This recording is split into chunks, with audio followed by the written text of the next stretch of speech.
안녕하세요. S버프입니다. 축구 토토 승무패 11회차. 이번 회차는 라리가하고 EPL로 구성되어 있죠.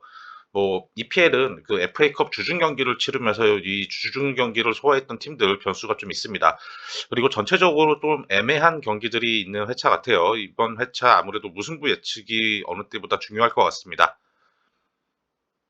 첫 번째 경기는 레스터와 리즈의 경기인데요. 레스터가 빡빡한 일정 속에서도 지난 주말 그 번리 상대로 2대 0으로 승리했죠.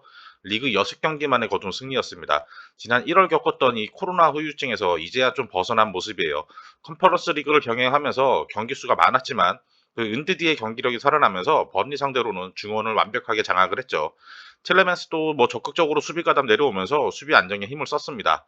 반스와 다카가 이 날카로운 움직임으로 공격 전개를 했는데 그 버니 수비벽이 좀 막혔었죠. 후반 그 바디하고 메디슨이 들어온 후에 메디슨의 그 왼발 중거리포와 바디의 헤딩골로 2대 0 승리했습니다. 리즈가 토트넘에게 4대 0으로 패하면서 리그 4연패 부진에 빠졌죠. 최근 5경기에서 무려 20실점입니다. 수비 라인이 붕괴죠. 이 센터백 리안 쿠퍼와 수비형 미드필더 그 필립스의 부상 공백이 때문인데요. 특히 필립스의 공백으로 이 후방에서의 빌드업도 이제 신통치 않으니까 하피냐를 향한 그 역습 패스의 날카로움, 그런 질도 떨어지면서 좀 역습도 무뎌졌죠. 결국 극심한 부진에 이 비엘사 감독이 경질이 됐습니다. 라이프치히와 그 잘츠부르크를 지휘했던 제시마치 감독을 선임을 했죠. 마치 감독도 기본적으로 전방부터 압박을 선호하는 스타일로 리즈의 기본 전술이 크게 변하지는 않을 것 같아요. 다만 이 데인마크를 고집하던 수비 전술에는 변화가 좀 있을 수 있겠죠. 부상자들이 복귀하면서 전력이 안정된 레스터입니다. 특히 바디가 복귀하면서 다카, 반스, 이 메디슨 이런 이선 선수들과 함께 다양한 공격 조합을 기대할 수가 있죠. 리즈가 감독을 교체했지만 스쿼드에 큰 변화를 주긴 힘들 거예요. 최근 좀처럼 정비되지 않는 이 리즈 상대로는 레스터가 확실히 우세한 경기죠. 레스터의 승 예상합니다. 두 번째 경기는 오사수나와 비아레알 경기인데요. 오사수나가 소시에다에게 1대 0으로 패하면서 다시 연패에 빠졌죠. 경기 초반부터 이 측면 수비가 흔들리면서 위기가 많았습니다. 그 오른쪽 풀백 그 비달이 상대 왼쪽 공격수들을 수비하는데 어려움이 좀 많았습니다. 결국 비달 쪽에서 놓친 크로스가 결승골로 연결이 됐죠. 후반 중반 이후 중원 압박이 느슨해지면서도 위기가 많았습니다. 아마 체력적으로 좀 붙였던 것 같아요. 객관적인 전력에서 차이가 났던 만큼 오사수나가 뭘 해보지도 못하면서 끌려가다 끝난 경기였죠.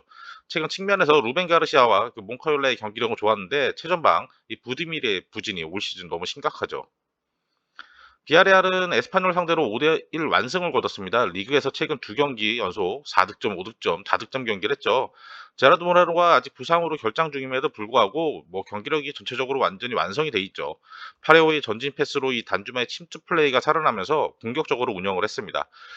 미드필더를 우세하게 가져가니까 좌우 측면 전환도 적절히 하면서 전반 초반부터 그 왼쪽 풀백 에스투피난의 크로스를 오른쪽 측면 그 피노가 헤딩골을 터뜨리면서 앞서갔죠. 피노는 바로 이어지는 또 코너킥 상황에서 추가골도 기록했고 전반 막판에는 이 카페의 슈팅이 튀어나온 거를 밀어넣으면서 전반에만 해트트릭을 작성했습니다. 후반 초반 역습골로 피노가 이 경기에서 4골을 터뜨렸죠. 경기 막판 디아의 역습 추가골까지 5골을 터뜨렸던 비아레알입니다. 두 팀의 전력 차이가 너무 큰 상황이죠. 비아레알은 안정적인 중원 운영을 통해서 좌우 측면 공략이 뛰어난 상황입니다. 비아레알이 에스파뇰 상대로 보여줬던 이 강한 압박 전술을 펼친다면 오사수나가 감당하기 좀 어려운 경기죠. 이 경기 오사수나의 패 예상합니다. 세 번째 경기는 에스턴과 사우스햄프의 경기인데요. 에스턴 빌라가 브라이턴 상대로 2대 0 승리하면서 최근 연패에선 벗어났죠. 의도적으로 라인을 내리면서 굉장히 수비적으로 나섰고 역습 찬스를 노렸습니다. 전반 초반 그 오른쪽 풀백 캐시가 그 왼쪽에서 공격 전개하다 뒤로 흐른 공을 강력한 중거리포로 선제골을 뽑아냈죠. 이 상대 미드필더들의 적극적인 공격 가담에 수비 상황에서 좀 위기가 많이 나오긴 했습니다. 다만 그 상대의 슈팅 정확도가 떨어지면서 실점은 없었죠.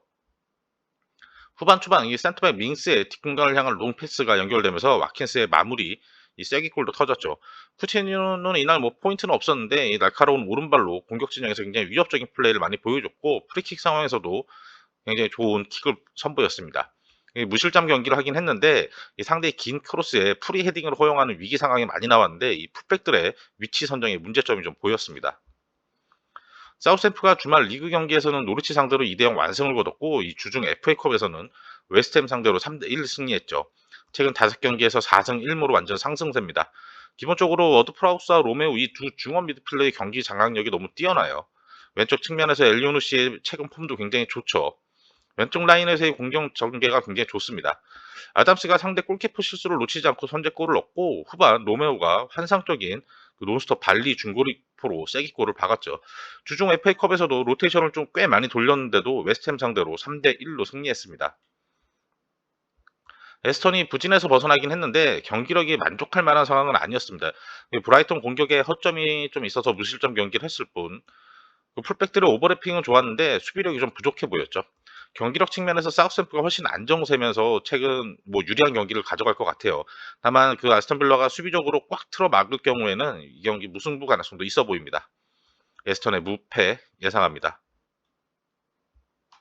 네 번째 경기는 번니와 첼시 경기인데요. 번니가 레스터 상대로 2대 0으로 패하며 최근에 상승세가 좀 꺾였죠. 홈에서 공격적으로 나서려 했는데 상대 중원 운영에 밀리면서 굉장히 어려운 경기를 했습니다. 오른쪽 측면 미드필더 레논의 최근 폼이 굉장히 좋았습니다. 한두 명 정도는 그냥 가뿐히 제치고 이런 개인기량 가지고 있는 데다가 스피드가 굉장히 뛰어났어요. 전반은 박스 안에서 강하게 부딪히는 수비로 상대 공격을 잘 막아냈죠. 근데 후반 들어서 상대 공격수가 교체 후 후반 막판 내리 실점하면서 좀 흔들렸죠. 라인을 뒤로 물러났는데 미들에서 체력이 떨어지면서 공간이 벌어지면서 좀 무너졌습니다. 코르넷은 확실히 최전방에서 위협적으로 움직이지만 팀 전력이 약한 만큼 공격 찬스가 별로 안 왔죠. 첼시가 최근 경기 수가 좀 많았죠. 클럽 월드컵에 다녀왔고 챔피언스리그 16강도 치렀고 뭐 리버풀과 카라바오컵 결승전도 치렀습니다. 그리고 주중 FA컵 16강전까지 주중 FA컵 그 루톤 타운전은 예상 외로 좀 고전했습니다. 이 수비 라인과 골키퍼 로테이션을 돌렸다곤 하지만 전반 시작과 함께 이 코너킥 상황에서 실점을 했죠. 금세 정비한 뒤 일방적으로 경기를 끌고 갔고 사울리게스의 동점골로 균형을 맞췄습니다. 그러나 이 본인 자리가 아닌 수비수로 나는 이 수비수로 이제 출전했던 로프터 치스크의 그 실수로 역습 상황에서 추가 실점을 했죠.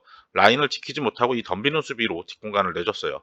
그래도 로프터스 치크가 후반 정교한 뒷공간 롱패스로 베르나의 동점골을 어시스트했고 베르나의 돌파에 이은 낮고 빠른 크로스를 루카쿠가 마무리하면서 3대 2로 승리했습니다. 객관적인 전력 차이가 큰 상황이죠. 첼시는 주중 경기 로테이션으로 수비 라인과 미드필더에게 휴식을 취했습니다. 베르너와 마운트의 경기력이 많이 올라온 모습을 보이고 있는 만큼 이 경기 큰 무리 없이 첼시의 승리가 예상이 되네요. 번니의 패 예상합니다. 다섯 번째 경기는 뉴캐슬과 브라이턴의 경기인데요. 뉴캐슬이 브랜트포드 상대로 2대 0으로 승리하면서 최근 5경기에서 4승 1무 엄청난 상승세죠. 뭐 상대의 이른 퇴장으로 좀 수적 우위를 가져가며 이득을 받은 경기이기도 합니다. 확실히 에디아우 감독 부임 이후 이제 세 달여가 지나면서 팀 경기력이 짜임새가 굉장히 좋아졌죠. 이적 시장에서 영입한 이 메타겟, 그다음에 덴번 이런 수비 라인에서 확실히 안정감을 주고 있죠. 트리피어는 아쉽게도 이제 부상으로 당분간 나설 수가 없고요. 브랜트포드 상대로 왼쪽 측면 공략이 잘 먹혔고 프레이저의 크로스를 조엘링턴의 헤딩골로 앞서갔죠. 우드가 역습 상황에서 빠른 전개 패스로 윌록의 추가골까지 성공할 수 있었습니다. 브라이턴이 에스턴 빌라에게 0대 2로 패하며 최근 3연패 부진에 빠졌죠. 요투 센터백 웹스터의 부상과 덩크의 퇴장 결장으로 수비 라인이 많이 흔들렸었습니다. 에스턴 상대로는 임시 방편으로 쓰리백 형태로 나섰죠. 상대가 수비적으로 내려서자 라인을 올리며 공격적으로 운영했는데 이 상대 공셋이 수비 라인이 한쪽으로 쏠리면서 반대 사이드가 열리면서 중거리골 내주면서 실점을 했죠. 후반 초반 이 쓰리백 뒷공간으로 향하는 상대 롱패스에 역습 허용하면서 또 추가골을 내줬어요. 중앙 미드필더들이 공격적으로 올라서며 운영을 했는데 슈팅 정확도가 좀 많이 떨어졌습니다. 최근 기세, 경기력만 놓고 본다면 이 뉴캐슬이 무조건 승리할 상황이죠. 수비가 안정이 됐고 이 세 명의 미드필더들의 공격적인 경기 운영이 굉장히 뛰어나죠. 이번 경기에서는 아무래도 막시망도 복귀가 예상된다고 합니다. 다만 브라이턴이 올 시즌 유독 원정 경기에서 패배가 별로 없습니다. 4승 7무 2패로 원정에서 좀 힘이 좋죠. 뉴캐슬이 강력한 측면 공략으로 우세한 경기가 될 것 같긴 한데 이 경기 무승부 가능성도 꽤 커 보입니다. 뉴캐슬의 승무 예상합니다. 여섯 번째 경기는 노리치와 브랜트포드의 경기인데요. 노리치가 주말 리그 경기에서 사우스햄프에게 2대 0으로 패했고 주중 FA컵에서는 리버풀에게 2대 1로 패하며 공식전 4연패 부진이죠. 사우스햄프의 경기에서는 이 푸키가 최전방에서 최대한 공을 키핑하고 이선 자원들이 올라오면 내주고 슈팅하는 이런 패턴을 보이려고 했는데 공격 숫자가 항상 좀 부족했습니다. 수비 숫자를 워낙 많이 두지만 측면 수비가 너무 쉽게 크로스를 허용하는 약점이 있죠. 사우스햄프 상대로는 군 골키퍼가 크로스 처리 미숙으로 선제골을 내줬고 코너킥 상황에 흐른 공에 또 추가 실점하면 무너졌죠. 수비 라인의 허술함으로 강력한 강등 후보죠. FA컵 역시 리버풀이 로테이션을 돌렸음에도 버티지 못하고 2대1로 패했죠. 브랜트포드가 뉴캐슬에게 2대 0으로 패하며 리그 8경기에서 승리 없이 1무 7패의 부진이죠. 근데 부상자들이 거의 복귀하며 시즌 초반 돌풍을 재현할 이럴 기대를 했었는데 뉴캐슬 상대로 전반 10분 만에 이 다실바가 퇴장당하면서 이 수적 열세로 어려운 경기를 할 수밖에 없었습니다. 수비적으로 내려설 수밖에 없었지만 이 상대 측면 공략에 지속적으로 흔들리면서 크로스를 내줬죠. 특히 아이어가 나선 오른쪽 측면 수비가 전혀 안 됐습니다. 라의 골키퍼의 선방으로 버텨내는 듯 했는데 결국 크로스에 헤딩 실점했고 역습 상황에서도 쫓아가지 못하며 추가골을 내줬죠. 에릭센이 후반 교체 투입됐지만 뭔가 보여주기에는 전체적인 경기 흐름이 많이 밀리는 상황이었죠. 브랜트포드가 부상자들이 복귀하면서 좋은 흐름을 기대했는데 이 퇴장 변수에 힘든 경기를 했어요. 에릭센도 실점 감각을 익힌 만큼 이번 경기에서는 브랜트포드의 자랑인 은베모와 톤이 투톱 조합의 파괴력이 살아날 것으로 기대가 되네요. 이 노리치의 허술한 측면 수비로는 좀 감당하기 어렵지 않을까 생각합니다. 이 노리치의 패 예상합니다. 일곱 번째 경기는 울버햄튼과 크리스탈의 경기인데요. 울버햄튼이 웨스트햄에게 1대 0으로 패하며 2연패 부진에 빠졌죠. 경기력이 떨어진 건 아니었는데 골 결정력 부족으로 잡을 수 있는 경기를 놓쳤습니다. 히메네스를 대신해서 선발로 나선 이 실바가 속도 측면에서는 황희찬, 트리칸과 함께 위협적이긴 했는데 최전방에서 자리 잡아주는 그런 무게감이 좀 떨어졌죠. 경기 주도권을 가져갔지만 웅크렸다가 역습 형태로 나선 웨스트햄 공세의 위기가 많았습니다. 이 빠른 선수들을 배치하면서 상대 수비 라인은 흔들기는 됐는데 박스 안에서 슈팅 정확도가 좀 떨어졌죠. 후반 초반 상대 드로잉 상황에서 수비수들이 몰리면서 공간을 내주며 결국 실점하고 말았죠. 수비적으로는 잘 대처하긴 했는데 업사이드 트랩이 뚫리면서 위기 상황도 좀 있었습니다. 크리스탈이 번리와 1대1로 비겼고 주중 FA컵에서는 하이리그 이스토크 상대로 2대1로 승리했습니다. 버니와의 경기에서는 경기 초반 올리세가 오른쪽 측면을 공략하며 올려줬던 크로스를 스컬랩이 선제골로 연결을 했죠. 그리고 올리세, 자하, 스컬랩, 이스리톱과 거의 공격수처럼 높게 올라간 갤러우까지 이 4명의 공격적인 전진이 굉장히 좋았죠. 상대가 수비적으로 숫자를 많이 두면 슈팅 각도가 여의치 않았고 연계 플레이가 잘 안 나왔습니다. 이 올리세, 자하 이런 선수들이 조금 고집스러운 플레이들이 좀 있었죠. 중원에서는 메가서가 복귀하면서 확실히 안정감이 생겼습니다. 후반 초반 상대 크로스가 밀로베치 발 맞고 자책골로 연결되는 좀 아쉬운 경기였죠. 울버햄튼은 히메네스와 아인누리가 지난 경기에서 빠지면서 짜임새가 좀 부족한 모습이었죠. 히메네스는 후반 막바지에 교체로 나왔었죠. 히메네스가 선발로 나서고 아인누리도 복귀하면 측면 공략과 중앙 연계 플레이가 확실히 살아날 겁니다. 크리스탈은 공격적으로 숫자를 많이 두지만 연계 플레이가 좀 약한 모습을 보였습니다. 울버햄튼이 빠른 공격으로 확실히 우세를 가져갈 것 같은데 다만 중원에 안정감이 생긴 크리스탈이 버티는 능력도 있죠. 이 경기도 무승부 가능성이 굉장히 커 보입니다. 울버햄튼의 승, 무 예상합니다. 여덟 번째 경기는 에스파뇰과 헤타페의 경기인데요. 에스파뇰이 비아레알에게 5실점 대패를 당했죠. 최근 리그에서 7경기 동안 승리가 없이 3무 4패로 좀 부진했습니다. 공격진에서 데토마스의 확실한 한방 능력은 있지만 동료들의 지원이 조금 부족하죠. 경기 초반부터 상대 전방 압박에 당황하면서 실수가 많았죠. 중원에서 상대 패스 플레이에 흔들렸고 좌우 측면 전개를 손쉽게 허용했죠. 결국 측면 크로스에 실점하며 무너졌습니다. 이 코너킥 상황 코너킥 혼전 상황에서 추가 실점했고 전반 종료 직전 또 추가 실점하면서 무너져 내리고 말았죠. 후반 공격적으로 나서려 라인을 올리려다가 오히려 또 역습에 무너지고 말았습니다. 헤타페가 알라베스 상대로 수적 열세 속에 잘 버텨내며 2대2 무승부를 거뒀죠. 이 전반 중반 센터백 호렌쿠에카가 수비 과정에서 발을 높이 들다 바로 다이렉트 퇴장을 당했죠. 전반 종료 직전 중거리포를 내주며 끌려갔지만 후반 초반 우나리 코너킥 상황에서 헤딩골로 쫓아갔습니다. 동점골 직후 상대 크로스 패턴에 추가 실점하며 끌려가나 했는데 전체적으로 라인 내려서면서 수비적으로 대응을 했고 후반 중반 우나리 오른쪽 측면에서 이 말도 안 되는 슈터링으로 동점골을 성공을 시켰죠. 이 경기 헤타페에게는 운이 많이 따랐던 퇴장 변수는 있었지만 우나리의 골을 보면 운이 많이 따랐던 가까스로 거둔 무승부였죠. 최근 경기력이 안정세를 찾아가던 헤타페는 이 쿠엔카의 퇴장 공백이 꽤 커 보이는 상황이죠. 주전 싸움에서 밀리면서 작년까지 수비 라인 한 축을 했던 욤도 팀을 떠나면서 수비 공백을 대처하기가 꽤 어려울 것으로 보여집니다. 포백 형태로 전환할 가능성도 크지만 뒷공간이 아무래도 크게 흔들릴 것 같아요. 에스파뇰이 비아레알의 정교함에 흔들리면서 대량 실점했지만 호마에서는 좀 강한 경기력을 보여주고 있습니다. 이게 데토마스의 확실한 한 방을 가진 에스파뇰의 우세가 확실히 한 경기가 될 것 같네요. 에스파뇰의 승 예상합니다. 아홉 번째 경기는 발렌시아와 그라나다의 경기인데요. 발렌시아가 주말 마요르카 원정에서 0대 1대 0으로 승리했고 주중 구강컵 4강 2차전에서는 빌바오 상대로도 1대 0으로 승리했죠. 앞서 바르셀로나에게 4골이나 내주며 수비 라인이 크게 흔들렸지만 이 파울리스타가 부상 복귀하면서 알데르테, 파울리스타, 디아카비 3백 형태로 전환하면서 확실히 최근 두 경기 안정감을 보여주고 있습니다.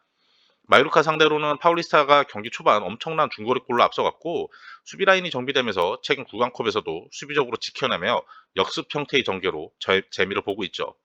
왼쪽 측면의 가야, 그다음에 이선에서의 힐, 그리고 최전방 게데스와 듀로 혹은 고메즈의 조합으로 역습 시 굉장히 위협적인 모습을 보여줍니다.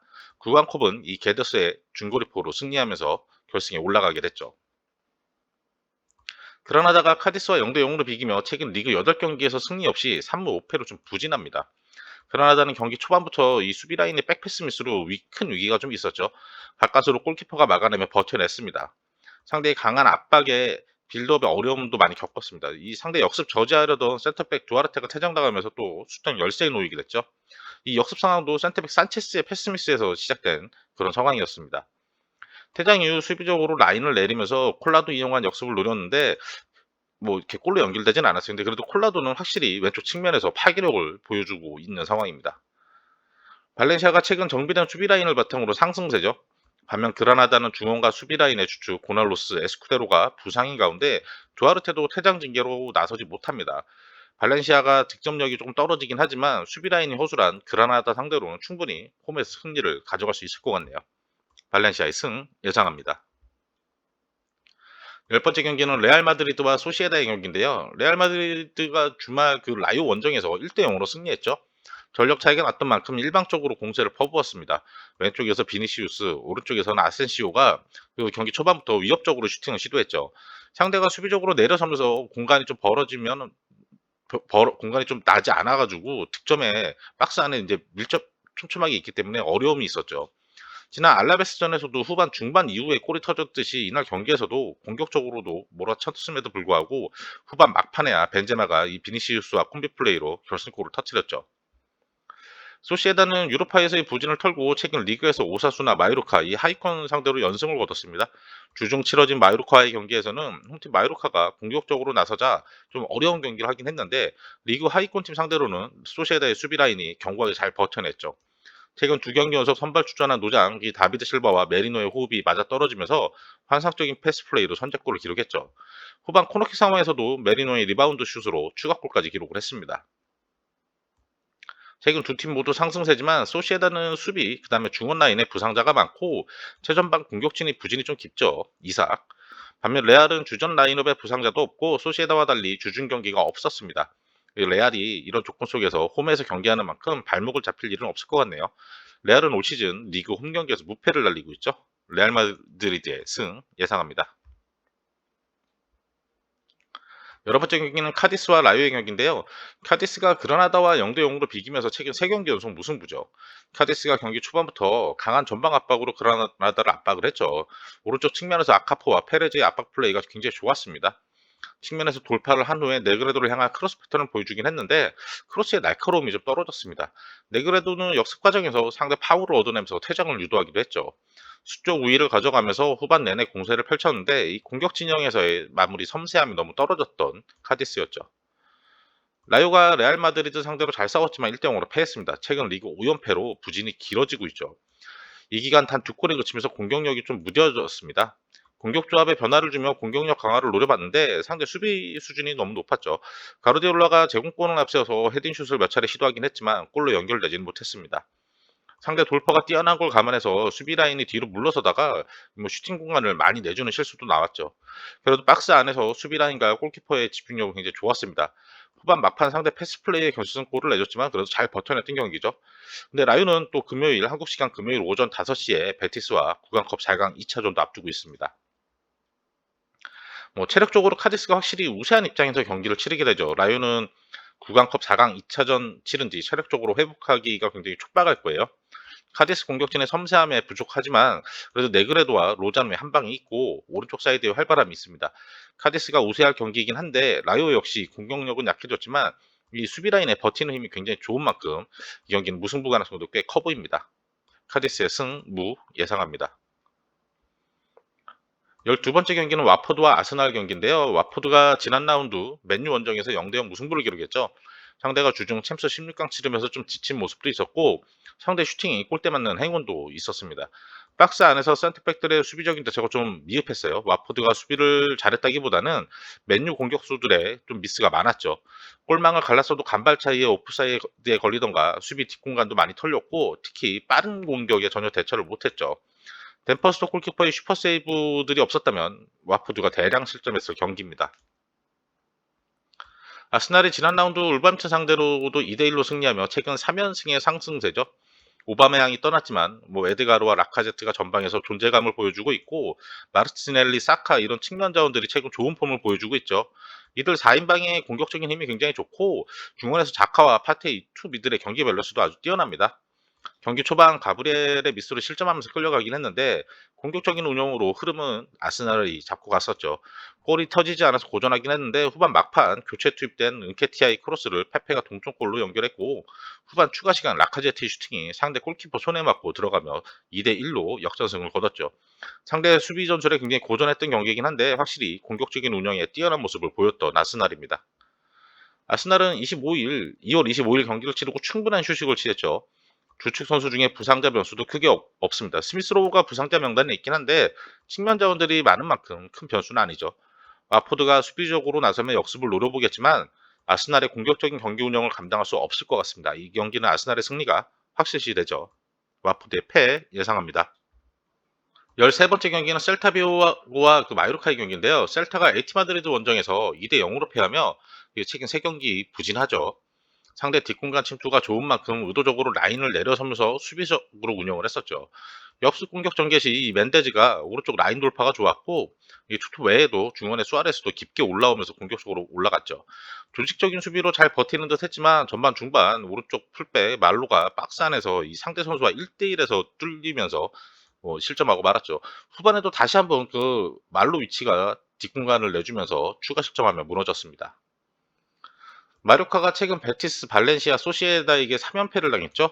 주중 소시에다와의 경기에서는 측면 전개를 통해 중앙으로 크로스 패턴까지 잘 이어졌는데 중앙에서의 슈팅이 상대 수비벽에 막히며 좀 어려움을 겪었습니다. 오랜만에 선발 출전한 은디아에가 오른쪽 측면에서 활발하게 움직였지만 조금 섬세함이 부족해 보였죠. 수비적으로도 잘 버티는 듯 하긴 했는데 이 상대 미드필더진의 주고 들어가는 약속된 플레이에 무너지고 말았습니다. 후반 코너킥 상황 추가 실점까지 하며 2대0으로 무너졌죠.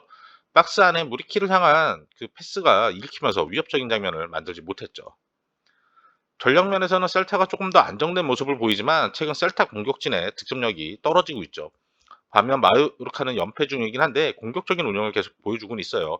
미코보노, 투터비는 그 아스파스와 미나가 활약한다면 셀타가 우세할 경기지만 은디아이가 지난 경기처럼 좋은 폼을 측면에서 좋은 모습을 보여준다고 하면은 마요르카가 셀타의 측면 수비를 괴롭히면서 결과가 바뀔 수도 있을 것 같네요.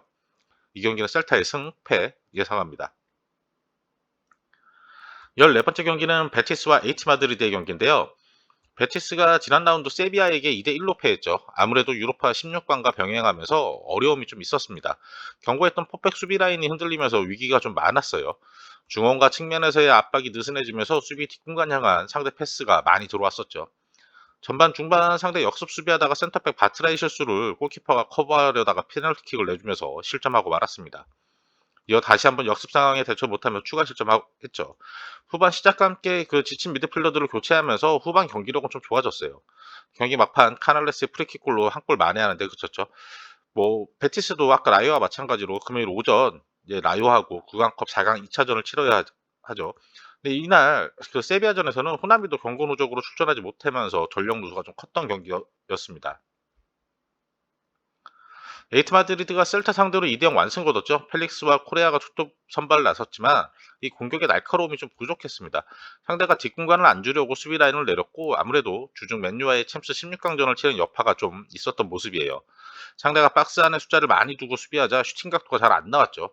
전반 중반 로디가 박스 안에서 상대 선수와 1대1에서 이겨내면서 선제골을 터뜨렸고 후반에도 뒤에서 길게 넘어온 로빙 패스로 추가골을 성공을 시켰죠. 베티스는 최근 경기 수가 많아지면서 좀 힘든 시점이죠. 반면 H 마드리드는 흔들리던 수비 라인이 좀 정비가 되면서 상승세를 보여주고 있습니다. 구강컵 일정상 체력적으로 더욱 힘들어질 베티스죠. 베티스 수비 라인이 세비야전에서도 뒷공간 침투에 좀 취약한 모습을 보였습니다. H 마드리드가 확실히 우세한 상황이지만 베티스 수비 라인이 견고한 모습을 다시 찾아간다면 이 경기 무승부 가능성도 커 보이죠. 베티스의 무패 예상합니다. 11회차 14경기 최종 픽 확인해 보도록 하겠습니다.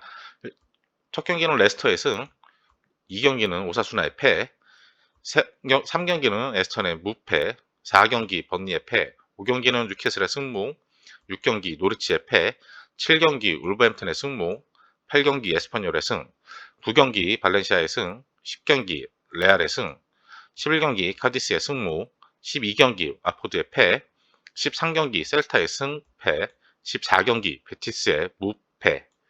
이상으로 11회차 분석 마치도록 하겠고요. 저희는 금요일 저녁에 그 주말 K리그 경기들 또 분석해서 프로토 영상 올려드리도록 하겠습니다.